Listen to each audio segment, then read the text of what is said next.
Coming up next on the Jeff Crilley Show, if you were shopping for an attorney, what are the questions that you need to ask? That's next.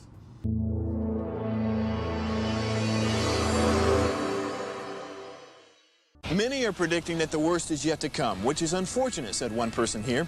Until now, they've enjoyed the reputation of being the nation's icebox. Watched a burglar in his home this morning by webcam. As a journalist of over 25 years, stories are what make my world turn. Reporting live from the Dallas newsroom tonight, Jeff Crilley, Fox 4 News. But in 2008, I took the jump from my familiar life and started a PR firm from my home. We're talking about anyone with a camcorder like the one I'm using becomes a television network. We started slowly growing the company, and we now have over 100 clients, and we've branched into the world of live digital broadcasting. I now own 8 different TV studios and have a huge team, and the stories that I now get to share are sometimes the most important of my life. Life has a funny way of coming around full circle. This is the Jeff Crilley Show. Well, the time to get insurance is not after the storm, right? You want to know a person in insurance before the storm and hopefully have a good policy in place. And I think the same thing is true of the law. You should always know a trusted attorney, even if he or she can't handle your case, at least they can refer you to the right person. To talk about that today, the lawyer I trust, Tim Hoch. He's one of the leading attorneys in North Texas. Thanks for coming on the show. Thank you for having me. I appreciate being here. So let's talk about that. First of all, there are so many people I'm sure are calling you and you're saying to yourself, you should have called me last week, right? They can get in trouble if they are not getting advice early on. Am I right? Right. I mean, everyone should have a lawyer, correct? I mean, I would think so, right? At least on speed dial. I say that a little tongue in cheek, but it is important, I think, to have someone you trust who understands the profession that you're inquiring about and can help steer you in the right direction, even if that lawyer or insurance agent or realtor can't help you on with your particular problems. And certainly where litigation is concerned, which is what I handle, litigate lawsuits. Sure. And Tim and I have known each other for a decade. I trust him, and one of the reasons I trust him is he's just so incredibly honest. I'm going to roll a little video that gives you more background. My name is Tim Hoch. I've been practicing in North Texas and the Dallas-Fort Worth Metroplex for about 26 years. I graduated from OU Law School in 1988, went to work for a big firm. Over the last 26 years, I have been involved in commercial litigation and civil litigation. I'm board certified in personal injury trial law.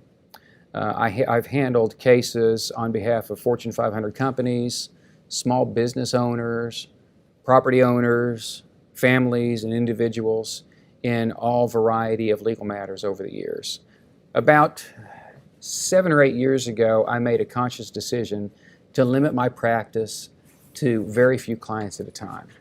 I have represented thousands and thousands of people over the years, and it's been very rewarding, but I wanted to make sure that I had a more sort of boutique practice and I was on a personal level with my clients. If you're a client of mine and you bring a legal matter to me, I treat it as though it were my own.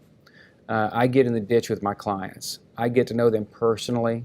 They have my undivided attention. All of my clients have my cell phone number. All of my clients know how to reach me any time of day or night. I have found that most people that come to me with a serious legal matter, that is of their primary concern at that moment. That's all they think about night and day. Litigation, I take very seriously. And so as a result, I understand what you're going through. I've been a party in litigation. I understand what kind of a time drain it is and what an emotional drain it is for anyone, for businesses, for property owners, for spouses who are getting divorced, for people who have been impacted by a personal injury or a catastrophic injury of a loved one. So I understand that, and as a result, I treat all my clients the same, and they have truly my undivided attention. Life is very short, and life is very fragile, and your life should not be consumed with litigation. When you hire a lawyer, the lawyer should take the burden of litigation from you. That's why you hire them, and that's why you pay them. And so that's what I'm here for. So I see my role more as a problem solver now, as opposed to just a full-bore litigator. I want to solve your problems. I want to find a solution. I don't want to go in there and argue for the sake of argument. I don't want to strategize for the sake of padding my time or sending you a big bill. I want to get to the quickest result for you as I can. And so that's changed for me over the years. I think I used to be more involved in the lawyering aspect of it, and now I'm involved in the problem-solving aspect of it. So one of the things, Tim, that you said there was this idea of you're not the lawyer who just wants to pit people against each other and drag it out and charge your client a bunch of money. That's called ethics, right? Right. And, one thing that I think I have the benefit of after having watched that with you is, and that was a few years back, is experience. And experience dictates that there are a lot of ways around solving a problem and a lot of ways to solve a problem. And so I think that I rely on that judgment more so today even than I did back then. Yes. You're the person the media runs to for quotes. You were recently featured in Texas Lawyer. Tell us about that article. That article had to do with what are called first-party insurance claims. So if you're a policyholder and you own either a residential property or a commercial property, you may have experienced some devastating loss over the last 6 months with the Texas freeze that happened in February and with the recent hail storms and windstorms that we've experienced, and we experience every spring in North Texas. I handle a great number of what are called first-party claims on behalf of policyholders. So I know quite a bit about the law in that respect, and there have been quite a few recent pronouncements from the Texas Supreme Court that benefit, I think, policyholders. So I was quoted in that article about that. And you're also a brilliant writer. When you're not in a courtroom practicing law, you're pontificating on your blog, and you had an item go viral. Tell us about that one. Right, and pontificating is a good word. It's better than bullshit, right? So I was pontificating, Jeff, thank you, about something very important in life, how you're making your life harder than it has to be. And originally I had written this for my kids because they were driving me crazy and they were asking questions and having these problems that were of their own making, right? And so 10 ways you're making your life harder than it has to be, I wrote, sort of on the back of a napkin at first, out of frustration. And then it was picked up by an aggregator, a content aggregator called Thought Catalog. And Thought Catalog published it on their site, and since then it's garnered about 11 million views. 11 million? Right. That's amazing. That's as many people as watch 60 Minutes. It's funny. Well, the funniest part of that whole article isn't what I wrote. It's the comments to what I wrote. Really? Oh, it's great. It's great. You would love it. It's entertaining. And my kids sometimes get so mad they'll read the comments and they'll go, "That guy just flamed you. He thinks your advice is fool." Well, you know. I don't even follow my own advice. So, all right, reader beware. Tell everybody what it's like to engage you. When somebody calls you on the phone the first time, you're not charging them for that call. You're figuring out whether or not they have a case, whether this is a case that would fit you, right? Right. And so every call that comes to my office winds its way to me. I mean, I have two legal assistants. Both are excellent and probably better lawyers than I am, but they will usually give the call to me unless it's absolutely something we don't handle. But if it's litigation related, if I don't handle it, I will find someone who will handle it for you if I can. But yeah, so the calls come to me, and all of my cases are on a contingency fee basis. On a rare occasion, I'll do an hourly fee basis, but those are mostly reserved for old clients that I've had over the years. Yeah.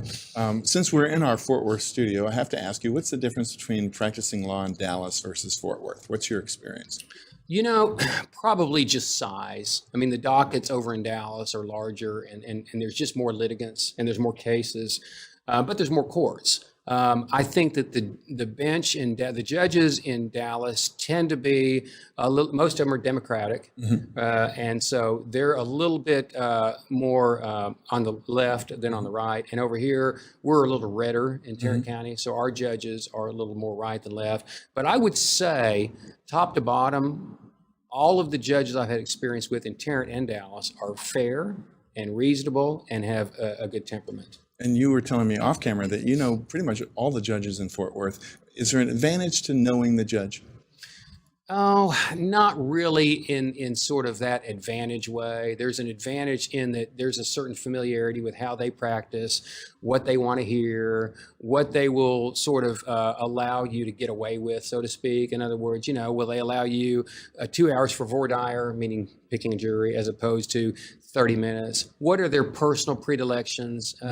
Other than that, there's no real advantage. They're going to call balls and strikes as they see them, and they're not going to give me, unfortunately, any favor on that. Okay, let's talk about red flags. If somebody's shopping for an attorney, is there any red flag that they should watch out for? I don't know that there's a red flag per se, but the practice of law has really become pretty specialized. And so if you go to a general litigation specialist, he may not know how to handle a property insurance claim like I do.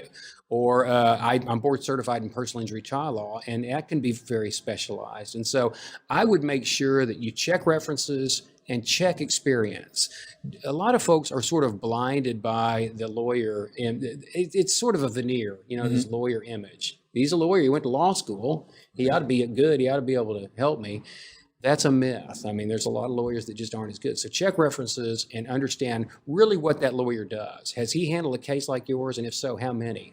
Yes, and that's important because it's I guess it's a difference between a family doctor and a cardiologist. Exactly. One has a specialty, right? Perfectly put, yes, exactly. Tim, we've only got about a minute left, so any final thoughts on what you'd like to leave the audience with? No, I mean, look, I've been very blessed and very fortunate to work in this profession. There are a lot of folks, I talk to them every day, who are miserable in this profession, right? I'm not. It's an honor, really, for me to work in this profession, and it's a privilege. And so every day I sort of approach it with that in mind. I approach it with, okay, if someone wants to bring me their problems, I'm damn sure going to figure out a way to help them. And I'm going to help them as quickly and as efficiently as possible. So to me, it's a noble profession still. I know we catch a bad rap, and deservedly so in some circumstances. But it's truly my pleasure. So. Wow. And it's been my pleasure to have you on the show. We're going to end with your law firm website. It's hochlawfirm.com. Tim Hoch, thank you for coming on the show. Thank you very much. Appreciate it. Enjoyed it. And that's it for now. See you next time.